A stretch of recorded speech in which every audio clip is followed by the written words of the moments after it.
In this tutorial, I'll show you how to create a 301 redirect for domains and links in Weebly. Let's get started.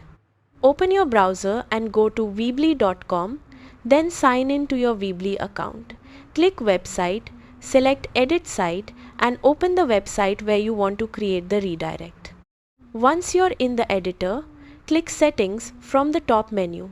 In the left sidebar, select SEO, then scroll down until you find the 301 redirect section.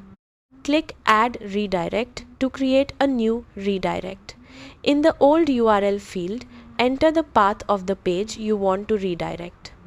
Only enter the part that comes after your domain name, such as old page or blog old post. Next, choose the destination for the redirect.